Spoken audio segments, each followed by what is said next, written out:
The toxicity of emotions as a key Stoic teaching. Destructive emotions have the power to bring us down.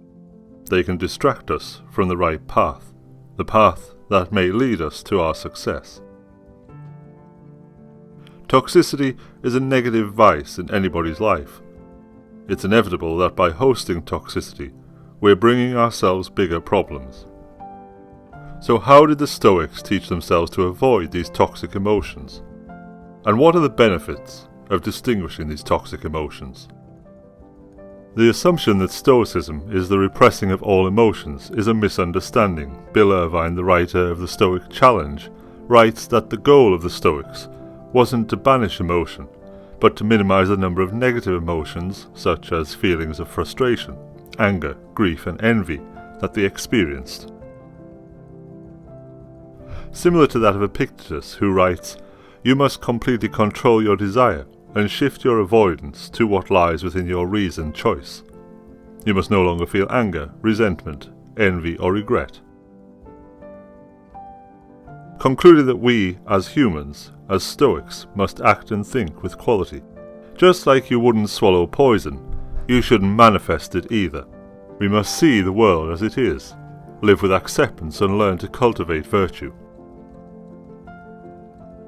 Emotions become toxic when they begin to block us from seeing the world objectively and viewing it from the correct perspective. Emotions want us to wrap ourselves around them, make them the primary focus, and ultimately push us away from reason. Nassim Taleb stated that Stoicism is about the domestication of emotions, not their elimination. If we remain stable and level-headed, we can control our emotions, no matter how much external events may sway back or forth. Nothing can undo us. Anger, an example of negative emotion, is a query that most Stoics spent a lot of time questioning. Canatites, a Stoic advisor to the Emperor Augustus, taught him a practice that seemed valuable, stating that whenever you feel yourself getting angry, Caesar, he instructed, don't do or say anything until you've repeated the 24 letters of the alphabet to yourself. Explaining that by taking time away from the impulse emotion can transform your perspective upon a situation. The best remedy for anger is time and distance, taking the moment to prioritize the future over the emotions. Seneca wrote, "If you want to determine the nature of anything, entrust it to time. When the sea is stormy, you can see nothing clearly." Aurelius wrote that gentleness and civility are much manlier and a more human response to upsetting circumstance than anger or any toxic emotion would ever be.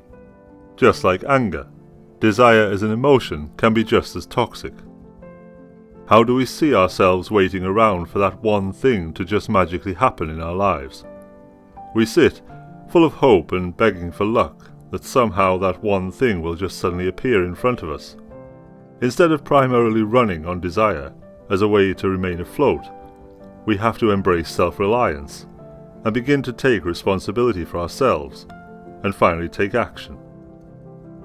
Give yourself the opportunity to become that luck that you were waiting to strike, and finally change your perspective on success. Aurelius, however, didn't completely write off desire, stating that nature of any kind thrives on forward progress, he wrote. And progress for a rational mind means not accepting falsehood, or uncertainty in its perceptions, making unselfish actions its only aim, seeking and shunning only the things it has control over. We need motivation, of course, to reach our goals, but we mustn't rely single-handedly on desire to get there. Instead, we're advised to focus on deliberate action, action that persuades us to not only think of action, but physically make it happen. The Stoic word for correctly dealing with emotions is apatheia. Apatheia is the core of philosophy, defined to be a state of perfection in the absence of irrationality, or severity, meaning we are free from distractions and chaos. Apatheia is supposedly reached when you are in control, when you avoid letting your emotions take over. It's harder than it sounds. Not being distracted by the daily toll of emotions takes its toll on our ability to remain in control. Seneca's famous line of wisdom is that we suffer more in imagination than in reality, stating in itself we always remain in control. Inside our mindset, we control our judgment and reaction to the situation. If we offer free will to our negative emotions and thoughts, our judgment begins to turn on us. We become anxious, over-emotional, stressed, disabling our ability to move on with our life. Naturally, the emotions in life make us emotional, and the only way to cross this bridge is keeping these emotions in check, ensuring that we can remain steady. However, emotions themselves can be tools. They provide valuable information about the world and motivate us to act with dignity. But it's important to remember that emotions can also blind us when they influence us to act in ways which we may not have intended.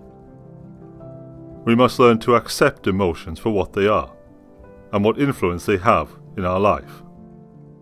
One way in which we can learn to control them is the practice of premeditatio malorum. Premeditatio malorum is an exercise that dates back 2,000 years and sums up the premeditation of evils and troubles that may lie ahead. Envisioning the things that can go wrong help to prepare for life's inevitable setbacks.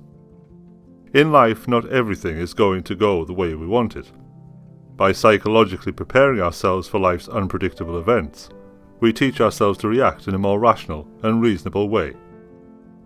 I'm ready to face anything that happens, and I'm also ready to do the work necessary now to ensure I don't waste energy on problems that could have been solved in advance, says Seneca.